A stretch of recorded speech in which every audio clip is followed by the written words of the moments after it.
big on, building my business on 5-star reviews and getting referrals from past clients, agents, insurance agents, all that stuff. So, I really pride myself in order to do that. I want to be able to teach this as well. So jumping right in, mastering the 5-star review and building client loyalty and referrals. So how do we do that? Let's jump into it. So there's really 4 main pieces of this that we're going to chat about. And the first one is the initial call. Second one, the buyers and sellers consultation. 3 is the under contract process. And then 4, the post closing follow-up. So this is something that these are really important, and having processes for all of these and knowing what to say, in my opinion, is extremely important. So jumping into, why are 5-star reviews important? And, people want to work with people that they know, like, and trust. And they also want to refer these people as well. So I think that reviews allow others to see what past experiences have said, and build that trust and rapport very quickly. So put it in the chat. How many of you feel like you've been successful in capturing reviews? So I'll put that question in here as well. Success with reviews. Let me know if you've had success with it. And what platform do you use to capture them? Yeah, Google. Google's the big one. I think that Google is probably the best platform out there, and taking advantage of that is important. As a homework step, I like that. Rich, you have to give me some more info on how you've set that up. But here's the power of reviews. I found these stats off a few studies and surveys that have been done, and 95% of consumers read online reviews before making a buying decision. So this is like me through and through. Like, anytime I'm going to go out to eat or going to go to a store to buy something, I'm always going to read the reviews of it. And same with as big of a decision as buying a house, I would expect people to read online reviews about the people that they're working with. The second one was fascinating to me. 63% of potential buyers are willing to pay 15% more for the same service or product if the reviews suggest that they will have a great experience. So with this is actually big to know, especially with this NAR stuff that's been going on, and buyer paid commissions, so to speak. We want to make sure that, we can show our value to people, and reviews is a way to really push our value out to the masses. And, if someone's willing to do a home purchase or sale for cheaper, that doesn't mean it's always better. And this is obviously proof that that's the case. 43% of consumers prefer products with more than 100 reviews. This is something that doesn't mean you have to have 100 transactions under your belt to get 100 reviews. And I'm going to show you how you can get up to 6 reviews in each transaction. And lastly, 91% of individuals aged 18 to 34 trust online reviews as much as personal recommendations. So this is going to be your first-time home buyer. The average first-time home buyer's age right now, I believe, is around 30 to 33 years old. And I'm a Gen Zer, which I know everyone hates their Gen Zs. But that's just to say, like, the upcoming generation of home buyers, they're all going to look at online reviews and what people have said about them and their experiences. And they're going to trust it just as much as personal recommendations. So, family and friend tells them who they should talk to, they're going to look them up. And if there's somebody with better reviews, they're probably going to work with them instead. So here's an exercise here. I'm going to stop sharing my screen, and change it to a different screen. But we're all going to go to Google, or if you have a separate tab up, let's look up. First off, I'm going to look up like Nashville Realtor. I'll look up like Minneapolis, but let's all look up Des Moines Realtor as well. Let me see if I can get it pulled up here and see if it's going to be easy to get it. I know I just had there we go. All right, let me share this screen here. All right. So this one is Nashville Realtor. So I was just curious and seeing like what was on here. And when you type this in, you're going to see like the Google screened. That's just people who essentially either pay to have this up here or go through a vetting process. So I'm just going to scroll down, go to businesses, because this is like the true natural algorithm. This is just for, like I said, this one's for Nashville, but you can see some of the reviews that people have: 924, 1210, 166, 36, 71, 250. Now let's look at Des Moines and see what that looks like. 81, 163, 95, 17, 490, 59, 52. And the reason that I wanted to show this, and the point being of why, having a lot of reviews is great. We all want to do that, but doesn't mean you have to have a lot in order to get reviews and get onto that Google page. So, I'm at, I think, just on Google, like 115 reviews. And just recently I had somebody from Washington call me. They're under contract buying a house in Marshalltown. They just like, hey, we found you on Google. Based off your reviews, we want to work with you. And I didn't have to do anything except for just make sure that my experience with them is going to be positive, and they're going to be closing here in the next 2 weeks. So you don't need a ton of reviews to make this happen, but you do want to have good quality reviews and make sure that when you are telling people to leave a review, it's 5 stars and it's vetted, and make sure that they speak positively of you. So let me click back into this. But does anybody have any questions on that, or any like good stories about their experience with Google and how that's turned into business? I feel like every year I get about 5 calls to 6 calls a year just off my Google reviews. Positive. Can't spell. That's okay. And for anyone, Rich is an insurance agent in Des Moines and in Iowa. He's licensed in plenty of states. He's someone that I think has a ton of Google reviews. Rich, I'm going to look this up and see how many Google reviews. And you've started in, I think, August of 22, and you have 145 5-star reviews on Google. So Rich is another good person that has set his business up with a lot of Google reviews and has taken his business off. I'm going to keep going while Rich types that up. But so jumping into it, where does this all start within the process? And I think that the 2 most important parts of setting up that 5-star review and referrals long term is that initial phone call. And how that operates is different for everybody, but I think that there should be consistency with every single client that you work with on how you set it up. So the first thing that I would suggest is scheduling that call and building that rapport. We want to make sure that it's like, you wanted to make it feel like it's official for people, especially when they're going to be making the biggest purchase of their life. You want to make sure that it's structured, scheduled, and build rapport. And when you actually have them on the phone, I think this is a big miss by a lot of us, and this is something that I learned that has helped me convert a higher percentage of those reviews, is discuss your desired outcome and how it pairs with the clients. So the way that I would do that, and the way that I would explain it is, if I'm talking to you, Rich, and you're going to be buying a house with me, what I would ask you is say, hey, Rich, in order for what I really want out of this whole thing is for you to have a good experience, because my business is 100% review and referral based. And what that means is, I want to ask your realtor for more referrals. I want to ask you for a review and a referral. So in order for me to do that, I have to make sure that this is a good experience for you. And if I don't feel like I've earned that, I won't even ask you. But can I hold you that if I feel like I did a good job, I can ask you for that and you would leave me a review?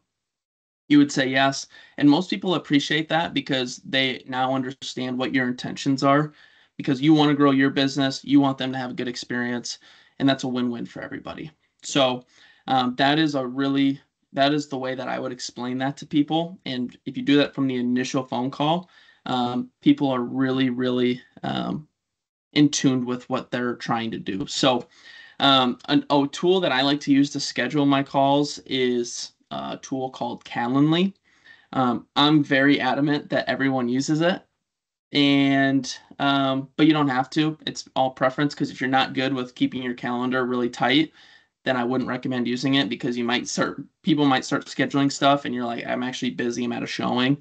So if you don't have a good calendar structure, don't use it. But if you do, highly recommend, because you can build out preliminary questions, info that they have going into it, and it automates communication. So I haven't had somebody miss a meeting with me in at least 6 months, if not longer. I know that can be common, where somebody says, "Yep, let's talk then," and then they just ghost you. That rarely happens when a tool like this. So also with this, there's really 3 questions that I ask everybody on the initial call.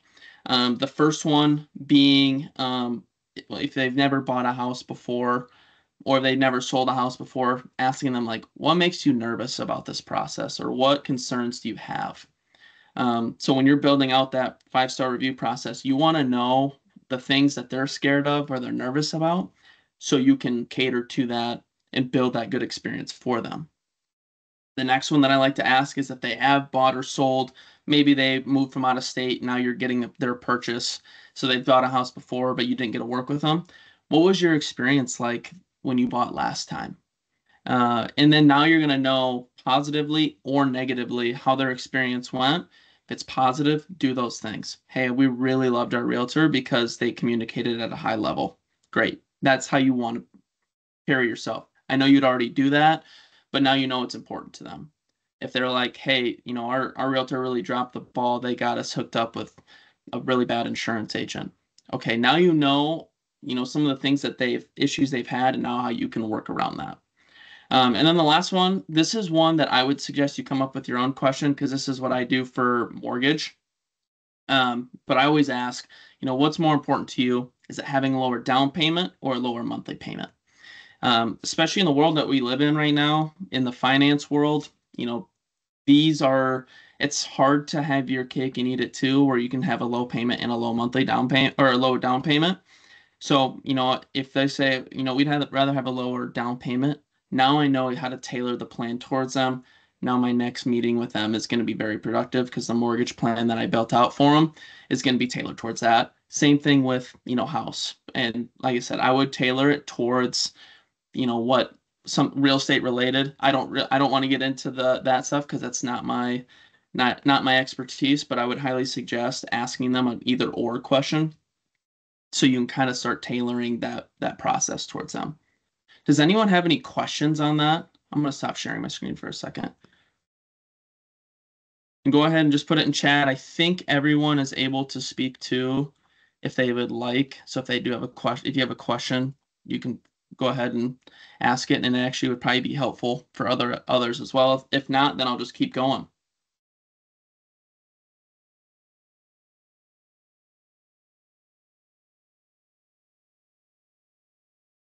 All right, I'm going to keep going then. I'm going to pull something up here. Share. There we go. Okay, so the next part of this is optimizing your buyer's consultation and seller's consultation, just for keeping words short, buyer-seller consultation. With this, I'm not going to tell you how to conduct these, but what I am going to tell you is about how to keep it consistent and how to guide people.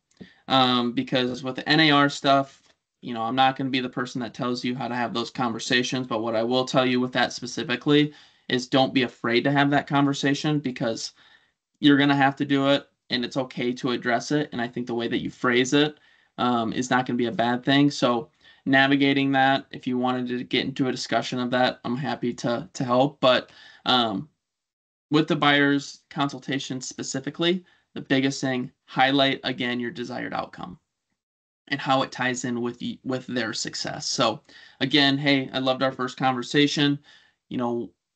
Ultimately, I want to make this a good experience for you, because like I said, my business is 82% referrals. I want to keep that.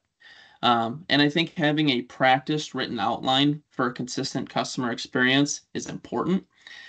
So for pretty much each conversation that I have with people, I have an outline that I follow every single time, and I can pull it up quickly on my phone if it's a phone call, or if I'm doing a Zoom call, I have it on a separate screen, so that way I can go through it as well, because I want it consistent for everybody and it's practiced. And a big thing too is, if I'm out with family and they start asking me questions about some of these things, I've already rehearsed it 150 times. So these questions get easier and easier and easier. And, I find that I have a lot of success with that. The next one, no pun intended here, be the tour guide. Uh, with people who buy and sell homes, if haven't done it even once, or if they haven't done it a few times, they don't really know what the process is supposed to look like. You do, we do. So we want to make sure that we are actually guiding them to where the outcome needs to be.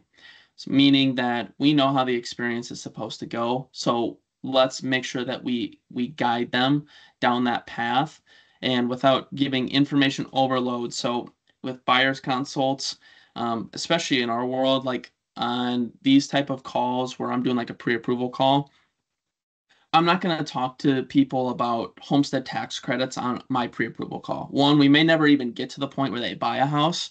But two, when you give people information overload, it sets up for confusion and frustration. So the biggest point here is hit the points that you need to cover at this stage, guide them down it. And when the time comes that it's time to hit them with that information, that's when you detail it out for them. So they're getting information as it's needed rather than all at once. They forget it all. They start asking you a ton of questions, and it's just overall that's not a fun experience for everybody. And then the last one here, refer business with intent.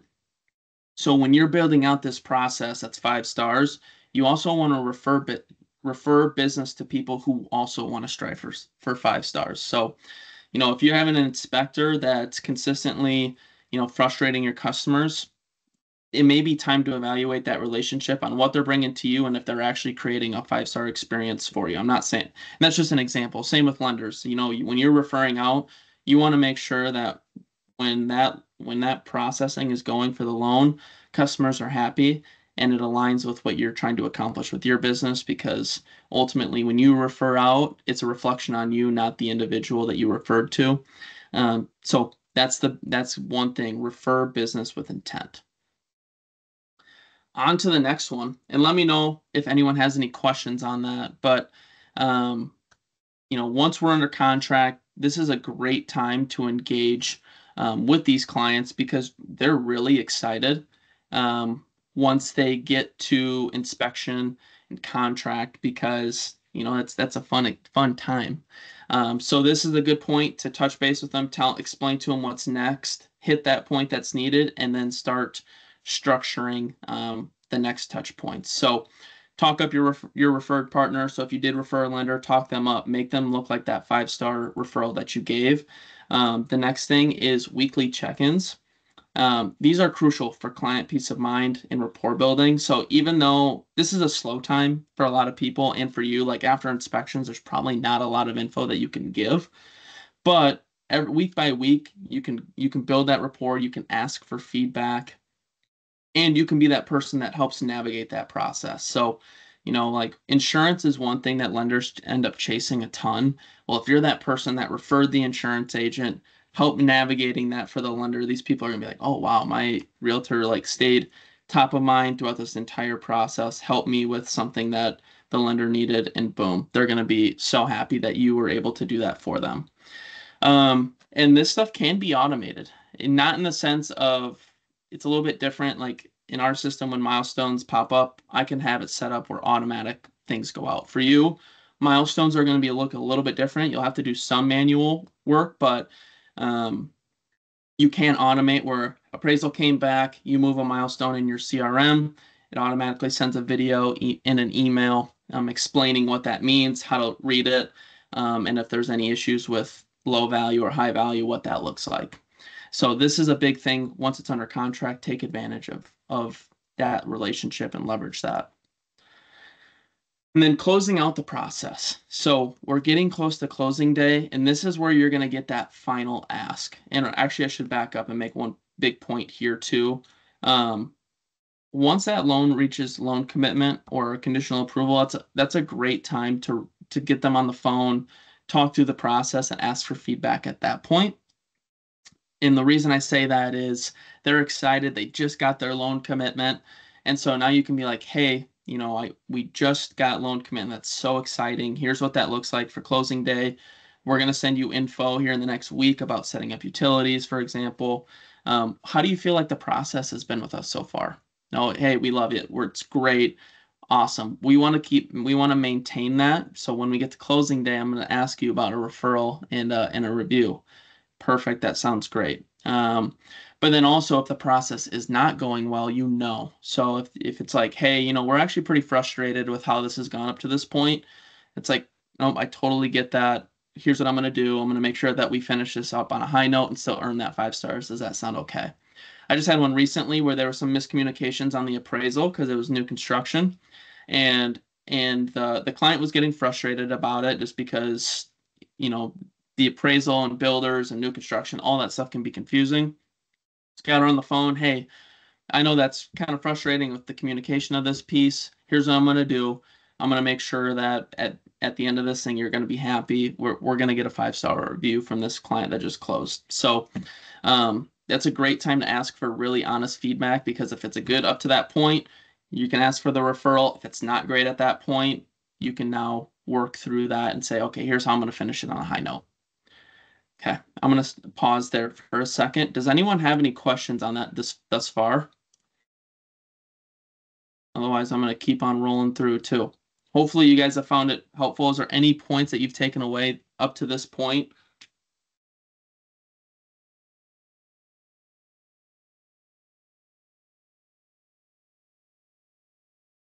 All right, I'm going to keep on rolling. Okay, so going back to the closing out the process here. So nearing closing day, a big thing here, and this is another opportunity to get that final ask.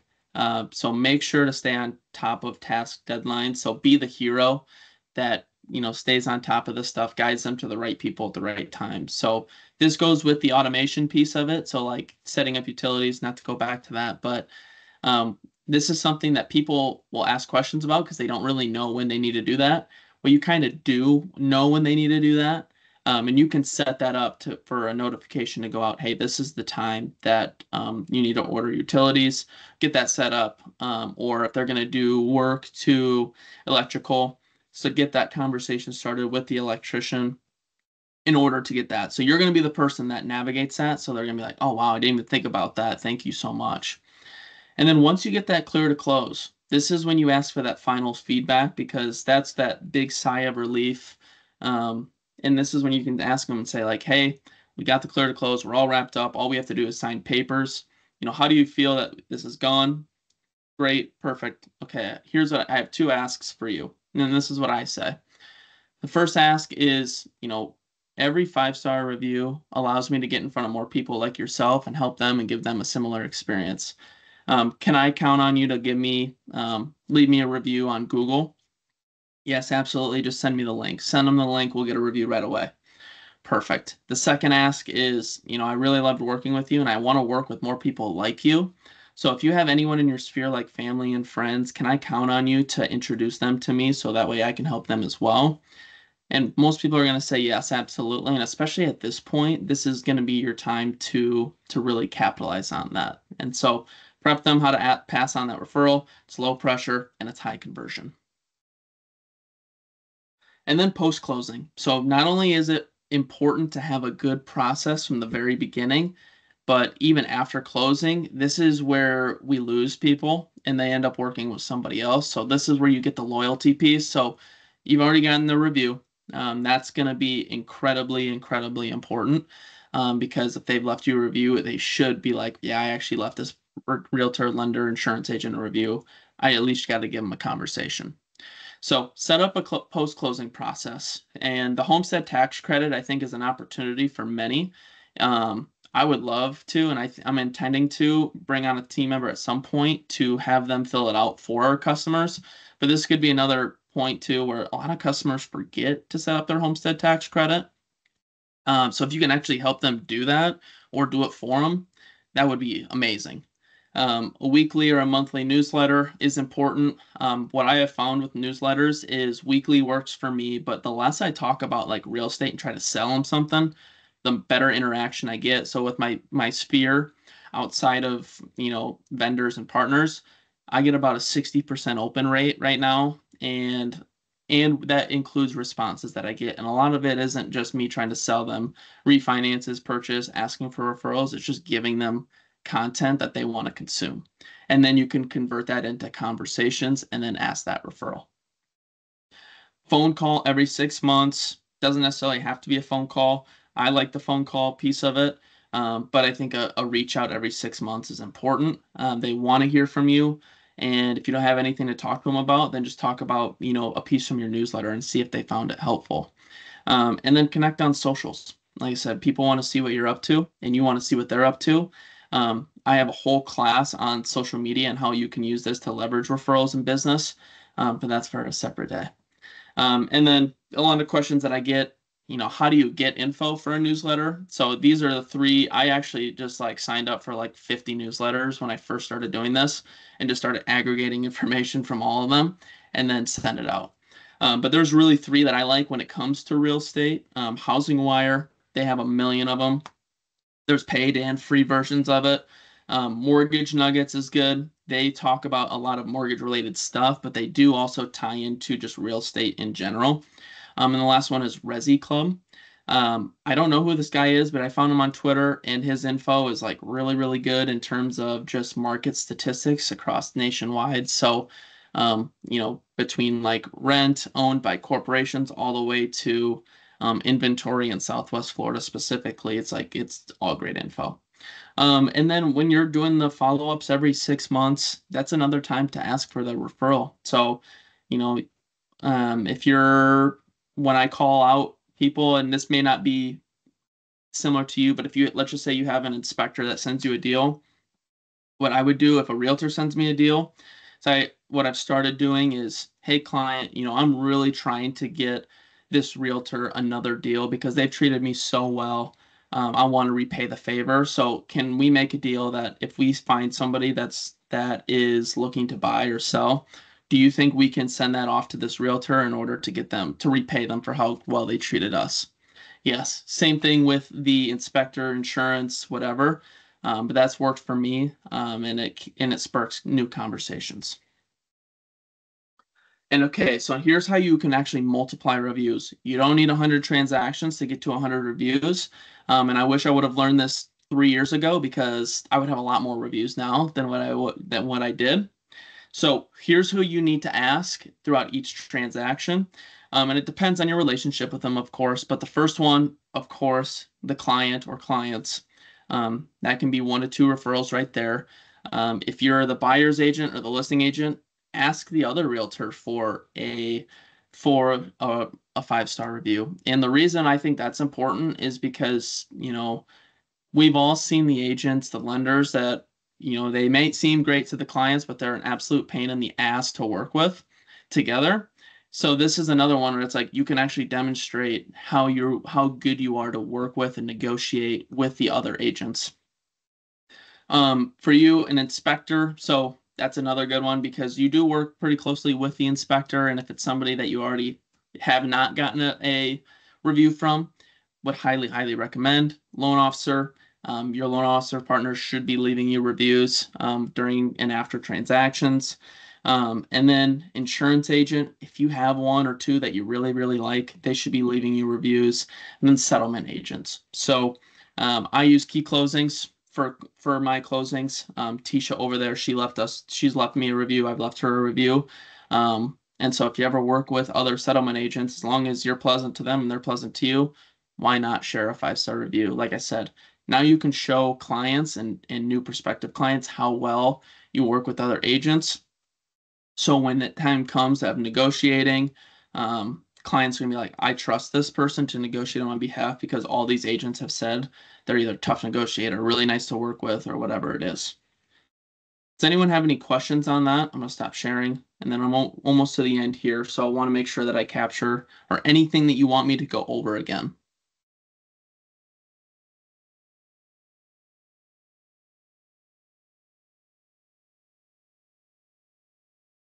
All right. So here are a few tech tools that I would recommend. And maybe not the tool itself or something similar you can use. So Calendly, I've already talked about that.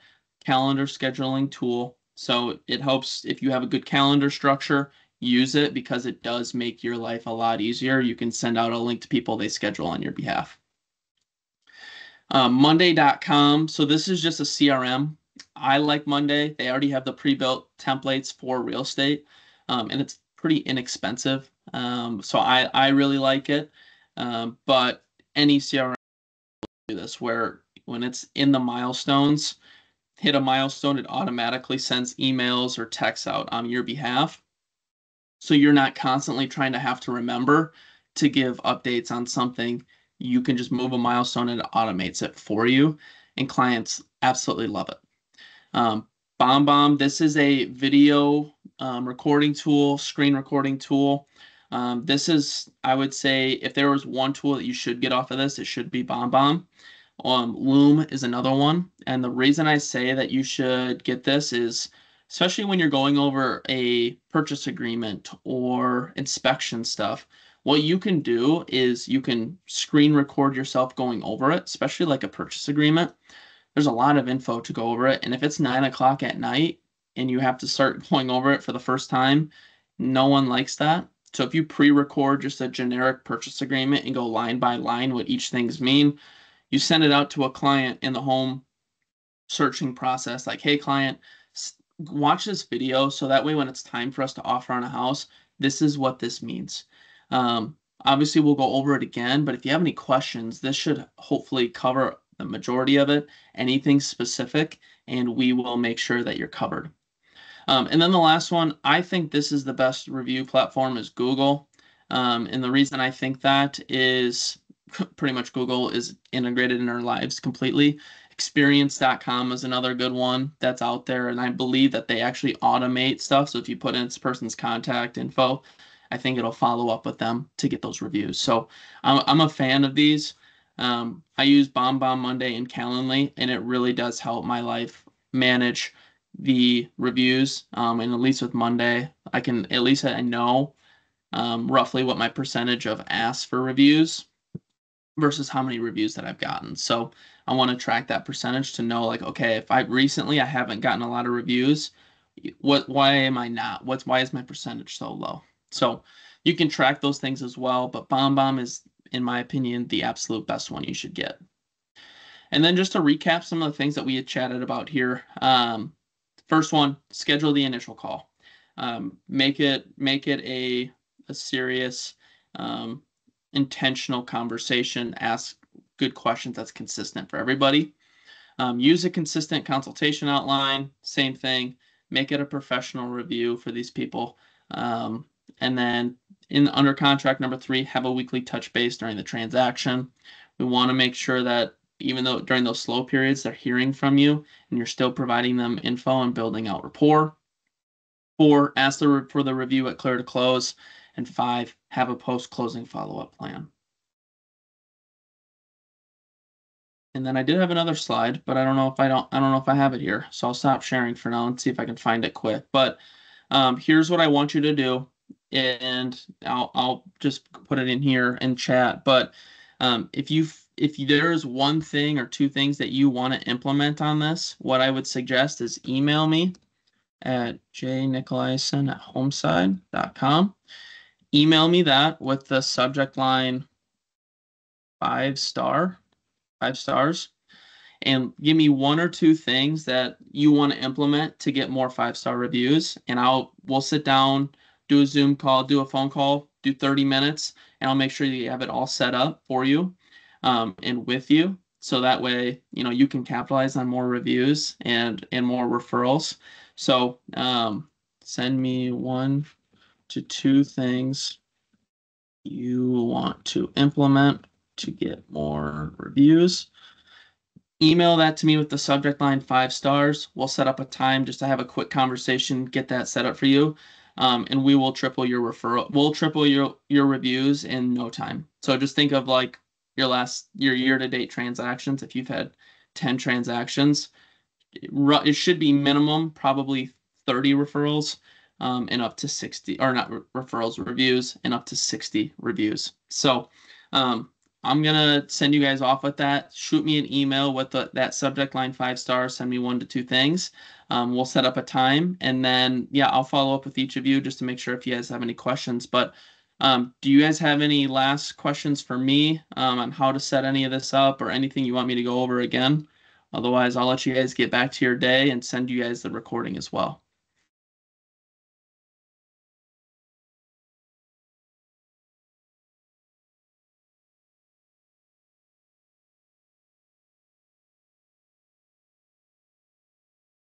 All right. Well, thank you all for joining in here.